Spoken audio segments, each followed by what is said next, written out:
The first half of renewal is teaching. And we get this teaching in two ways, in case you're wondering. It's not complicated at all. Nose in the book, butt in the church. Huh? That's how we get this teaching. Nose in the book, butt in the church. I've never used the word butt in a sermon twice before, but that's how you do it. You learn how to read the Bible for yourself and to seek God daily in its pages, and then you get yourself into church, part of the Sunday morning magic, and then also in a small group setting where you're learning during the week. That's how you do it. That's where you receive this teaching.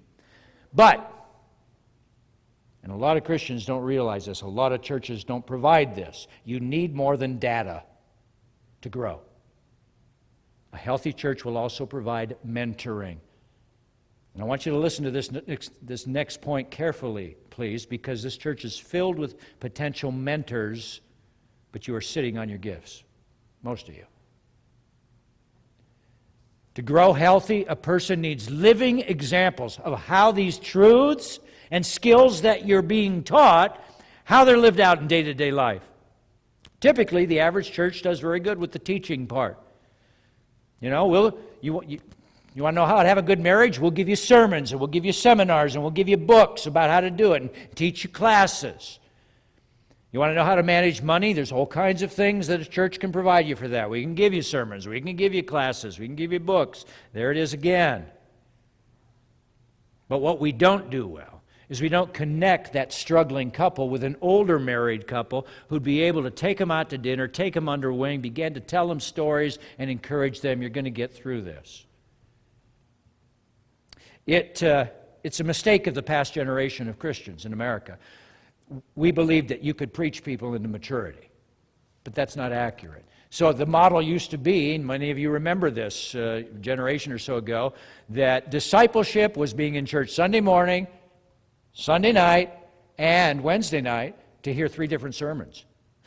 I would not have wanted to have been a pastor in that generation. One sermon is a lot of prayer and a lot of energy. But see, that was the idea. We can preach people into maturity, but the mind can only process so much information. What we need to do is hear teaching and then walk with it for a while. Let's get in a small group. Let's talk about what Pastor shared last week. Let's kick it around. I had some questions about this. That's mentoring. The key for Jesus' disciples, when you think about it, was not that they just had heard Jesus, but that they were with Jesus. And even after Jesus went back to heaven and it was just the disciples and they were starting to get the church going, the Pharisees and the enemies of Jesus came against those disciples. And it's interesting what Acts 14 says. They were astonished at how bold those disciples were, these common, uneducated men. And Acts 14, I love it. It says, they, the disciples' enemies, recognized that they had been with Jesus. They've been mentored by him. Nehemiah, that's what he's modeling for us here. He's mentoring. He mentions all these people who are with him, around him, watching him in action. They're observing his leadership style. They're seeing with their own eyes his generosity, his work ethic. He doesn't sit up in an ivory tower. They can see him. They're with him. They can see the way he refuses to act the way the governors of old used to act. I did not demand the food allowance of the governor. It was too heavy on the people. And it's interesting, verse 15, check it out. He mentions how the servants of the worldly governors lorded over the people. The servants were like this with other people. Where did they get it? Where did they learn that? From the governors, from their masters. They were mentored. Meanwhile, verse 16, look what Nehemiah says about his servants.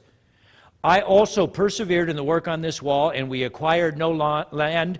All my servants were gathered there for the work. Why? Because they'd been mentored by Nehemiah, becoming hardworking and generous. The hundreds of people that Nehemiah mentions who were hanging out with him were receiving a tuition-free education. This is how you walk in Christ-like maturity. This is what godly behavior looks like. A few years ago, I threw a surprise birthday party for Janice at my church, and I lived to tell about it. That's crazy. But I'll never forget one of the dear Christian sisters coming up to me after the party was over, and she said, Pastor Bear, I hate you. I said, you hate me? Why? Pray tell, why do you hate me? Because of your party. I said, well, what about the party? Well, my husband would have never done that for me. My marriage is obviously not as good as your and Janice's marriage. I said, whoa, slow down. I said, first of all, you have no idea what your husband will do throughout the rest of his life, so don't give up hope. But secondly, how long have you been married? She said, like 10 years. And I said, well, we've been married almost 25 years now. And I'll tell you what, Janice and I, at 10 years, we're in a much different place than we are today, and we've grown a lot.